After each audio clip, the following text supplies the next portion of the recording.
tindak pidana perdagangan orang yang sering kita kenal juga dengan human trafficking. Di sini TPPO merupakan suatu undang-undang khusus di mana undang-undang ini dipakai di seluruh dunia, yaitu tentang pemberantasan tindak pidana perdagangan orang. Memang dalam setiap negara itu beda-beda aturannya, tapi tujuannya adalah untuk mencegah terjadinya tindak pidana perdagangan orang. Jadi khusus undang-undang tindak pidana perdagangan orang ini adalah ini objeknya manusia. Hampir sama juga dengan penyelundupan, tapi dalam undang-undang tindak pidana perdagangan orang ini orang itu dieksploitasi. Jadi kalau kita bandingkan dengan people smuggling, ini cuman menjalankan orang itu masuk satu negara sehingga sampai kepada tujuan selesai. Baik dengan cara penipuan, ya, memalsukan dokumen atau sebagainya, tapi saat si orang ini sampai pada satu negara, maka selesailah tugas dari agen-agen ini.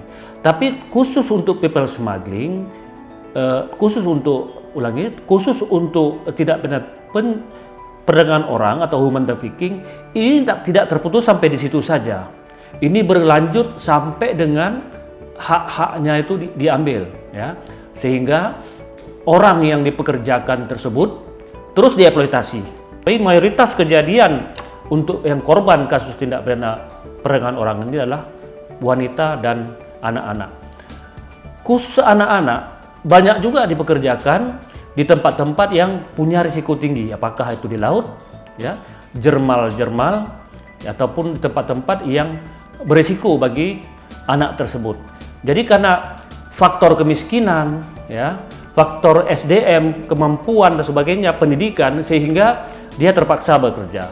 Kemudian dalam proses pekerjaan tersebut, para korban ini dibuat ketergantungan, jadi sehingga dia membutuhkan kepada majikannya, ya, tidak bisa keluar.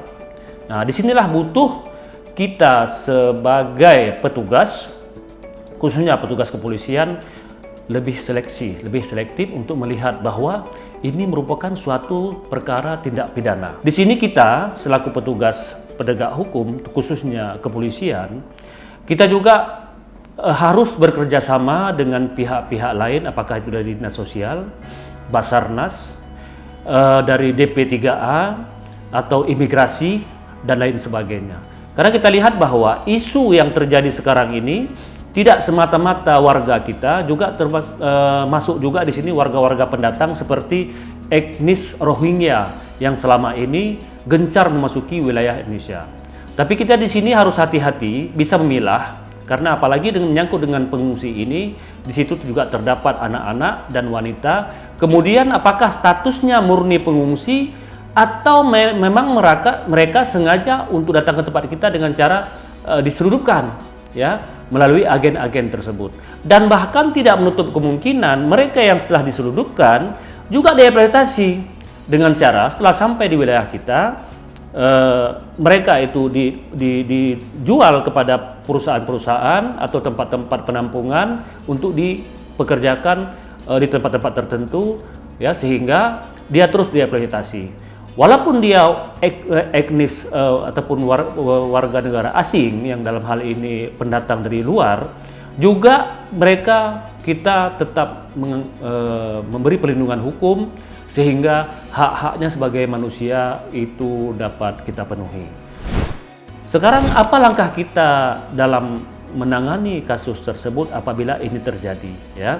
Khusus untuk WNA ini biasanya kita membuat laporan polisi model A, ya, itu hal-hal yang kita temukan.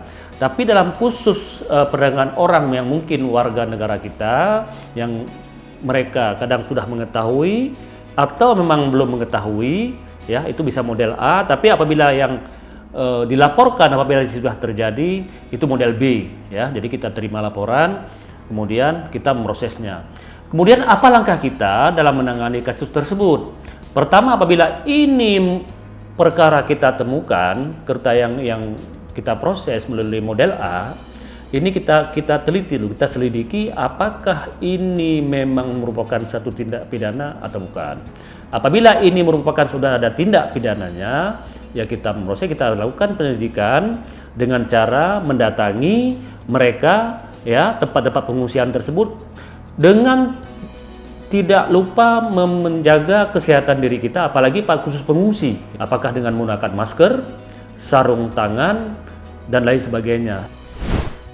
Proses perkara tersebut, apabila ini merupakan satu tindak pidana perdagangan orang, memang dalam undang-undang disebutkan satu keterangan pelapor saya sudah cukup, ditambah dengan satu alat bukti yang lain.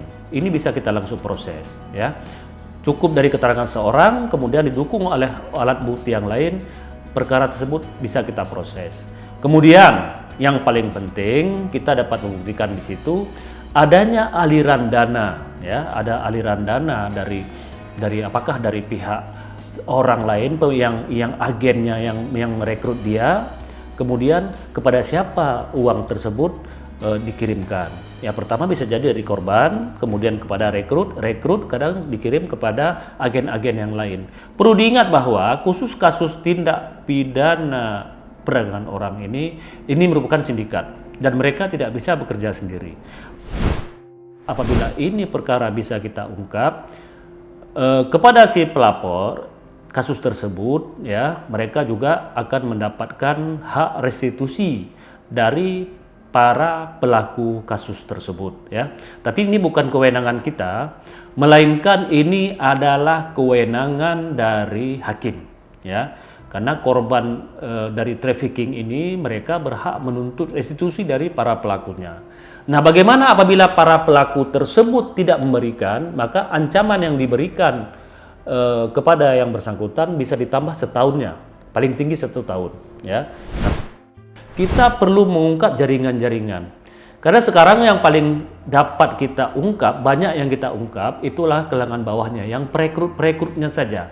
Karena mereka ahli dalam menggunakan pemutusan hubungan, ya, menggunakan sel-sel terputus. Jadi sehingga aktor-aktor yang besar dalam proses perdagangan orang ini kadang-kadang kita sulit mengungkapnya.